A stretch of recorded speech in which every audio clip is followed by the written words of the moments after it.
सासरी गेलेली आहे, आता तिथलं सुद्धा शिकलं पाहिजे. पण एवढं लक्षात घेतात का ते की माहेरी आपण 25 वर्ष घालवलेत आणि आत्ताच्या काळात गेले 15-20 वर्षात मुलींना आपण जर तो वंशाचा दिवा असेल त्या मुलीला ती मुलगी वंशाची ज्योत असते, बरोबर आहे. असंच आपण बाळगतो आणि तिचं संगोपन करतो आणि जेव्हा ती लग्न होऊन जाती ती पण शिक्षण करत असती त्या मुलाबरोबरच, बरोबर आहे का नाही. शिक्षण करत असताना ती कशी स्वयंपाक शिकणार, तिला परफेक्ट पोळ्या लाटता येणार आहे का, नाही. आणि मग सासरी घाबरत घाबरत जेव्हा जाती ती स्वयंपाक करायला तिच्या चपात्या तेवढ्या मौसूद नसतील, बरोबर आहे.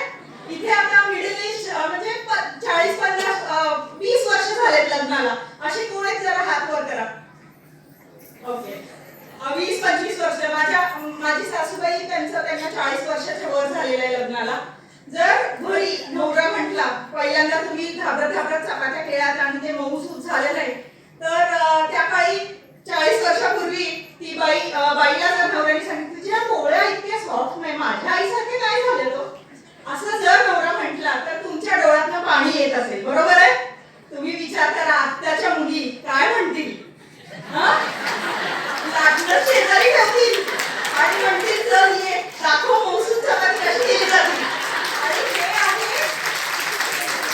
हे आहे कारण तिला आपण ज्योत म्हणून वंशाची ज्योत म्हणून पाळतो, मोठं करतो.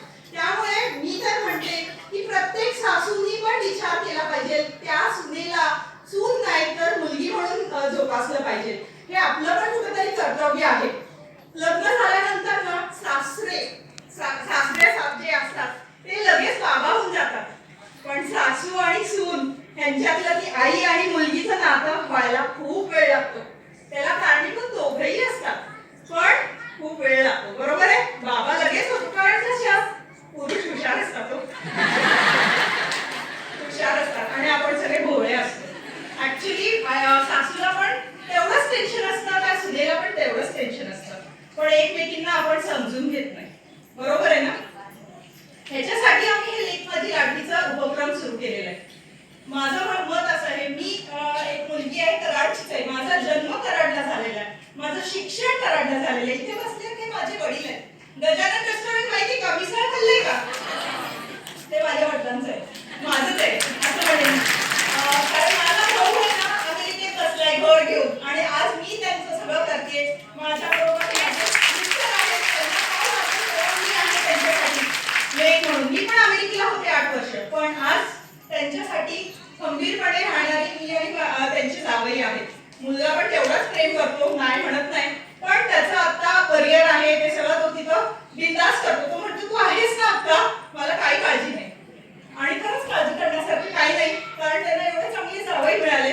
आणि चांगले नसले तरी आपण जेव्हा आपल्या आई वडील दवाखान्यात ऍडमिट असले तर जावई येतोच, बायकोच्या मागे यायलाच लागतं. पण आई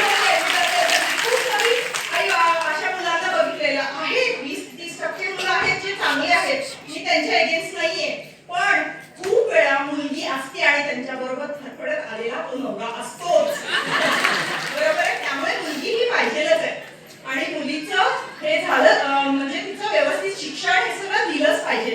कसं माहिती का, जन्म झाल्यावर आई वडिलांचं काय काम असतं माहिती तुम्हाला, ते शिडी माहितीये, लॅडर, आपण शिडी चढतो. आई वडिलांचं काम आहे 25 वर्ष किंवा 24 वर्ष जे काय अर्ध्या वाटेत, म्हणजे त्या शिडीच्या अर्ध्या वाटेत जाऊन ठेवणं त्या मुलीला. आणि मग राहिलेलं आहे तिचं सासर असेल, नवरा असेल, त्याचं काम आहे ते वरपर्यंत तिला आणणं. पण जर आई वडील त्यांना त्या तिथपर्यंत आणू शकत नाही तर ती मुली कशी प्रोग्रेस होईल. आज मी ह्या स्टेजवर एवढं ठामपणे बोलू शकते. मी एक स्वतः इंजिनियर आहे, इलेक्ट्रॉनिक इंजिनियर आहे. 2 वर्ष मी स्वतः प्रोफेसर म्हणून काम केलं आणि त्यानंतर अमेरिकेत गेले, अमेरिकेत बिझनेस केला आणि इकडे आल्यावर MBA केलं हेल्थ केअर मध्ये, हॉस्पिटल मॅनेजमेंट मध्ये, कारण इलेक्ट्रॉनिक्स आणि हेल्थ काही जुळत नव्हतं, त्यामुळे मला हेल्थ केअर मध्ये मॅनेजमेंट करायला लागलं. हे सगळं फक्त माझे आई वडील, सासू सासरे माझ्या बाजूनी होते, मला ते शिडी चढवायला मदत करत होते आणि त्यामुळे आज मी इथे आहे. जे काय माईकच्या समोर पण मी बोलू शकत नव्हते एकेकाळी, पण आज मी इथे ठामपणे तुमच्या 400 लोकांच्या समोर बोलू शकते फक्त आणि फक्त माझे आई वडील आहेत, माझे सासू सासरे आहेत माझा नवरा आहे, ज्यांनी मला वरपर्यंत पोहोचवलं आणि मला अजून वर व्हायचं. मला PhD वुमन एम्पॉवरमेंट करायचंय. का माहिती का आपण एवढं ऐकतो महिला सशक्तीकरण, पुरुषांचं ऐकतो का? महिला पुरुष दिन असं काय आहे का? कारण काय माहिती का, आपण खूप सेम थिंग, आपण खूप भोळे आहोत, बरोबर आहे. लग्न झालं की माझं मत गेलं. मी काय म्हणते की माझं लग्न, आता आमच्या लग्नाला 15 वर्ष झाले. लग्नाच्या सुरुवातीला खर्च असतो, बरोबर आहे. आम्ही अमेरिकेला गेलो, तिथे खर्च खूप होतो. सॉरी, वाईट वाटू नको घेऊ, पण मी एक माझं पर्सनल उदाहरण देणार आहे.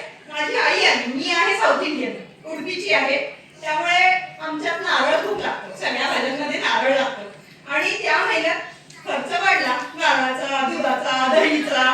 म्हटलं ह्या महिन्यात खूपच वाढलेला आहे ग, पैसे खूप खर्च झाले, आई आली म्हणून. मी त्या दिवशी ठरवलं, ओके माझं मत असं आहे, तू जर बाहेर सांभाळतोयस तर माझी रेस्पॉन्सिबिलिटी आता मी घेतलीये की घर सांभाळायची. तर मला घर सांभाळण्यासाठी तू एवढे एवढे पैसे दे, मी घर चालवते. त्याच्यात मी काय करीन, किती पैसे साठवीन ते तुझा काही संबंध नाही. तू बाहेर एवढं ठामपणे काम करू शकतो कारण मी हाऊसवाईफ नाही, I am the house maker of the house. बरोबर आहे. एवढा तुमच्यात कॉन्फिडन्स पाहिजे. 8 वर्ष मी होम मेकर म्हणून काम केलं, मुलांना संगोपन केलं, मुलींचं मोठे म्हणजे त्यांना शिक्षण देऊन मग मी इथं आले. इथं आल्यावर मला तिसरी मुलगी झाली, कारण प्रेग्नेंट राहिले. घरचे सगळेच म्हणाले हा तर मुलगाच आहे, पोट तर दिसते तसा मुलगाच होणार आहे तुला, मुलगाच मुलगाच मुलगाच. आणि झाली मुलगी, मला आलं टेन्शन. आमच्या घरचं साधारण माहित असेल तुम्हाला, एवढं फॅमिली वंश पाहिजे, एवढं कोण सांभाळणार, एवढं सगळं काय करणार. आणि मी रडत होते, वाईट वाटतं, मी तसं करायला नाही पाहिजे होतं, पण खूप रडले मी. 2 तास मी रडत होते, बाळाला बघितलं पण नाही, त्या मुलीकडे बघितलं पण नाही. का टेन्शन, म्हणजे माझ्या घरी माझी सासू आणि आजी सासू आहेत, त्या काय म्हणतील ह्याचं टेन्शन जास्त असतं. तेव्हा माझी आजी सासू म्हणाली, तू कोणच रडणारी, ती तिचं नशीब शोधत आपल्या घरी आली आहे. आज मी त्या आजी सासूला मानते. आज त्यांचा बर्थडे आहे, ते म्हणाले जा, ते इम्पॉर्टंट आहे. 400 बायकांना तू लेक्चर देऊन ये, ते इम्पॉर्टंट आहे. माझं बर्थडे नंतर 7 वाजता आपण करूया. पण हे पाठिंबा असेल तर आपण कुठे जाऊ शकतो. माझं एवढंच विनंती आहे इथे सगळ्यांना, इथे तुम्ही सासू सून आला असाल, नणंद भाऊजे आला असाल, बहीण भाऊ कोण जे कोणी आला इथे, तर स्त्रीला समजू शकते, बरोबर आहे. पण स्त्रीची दुश्मन पण स्त्रीच असते आणि ती स्वतः असते.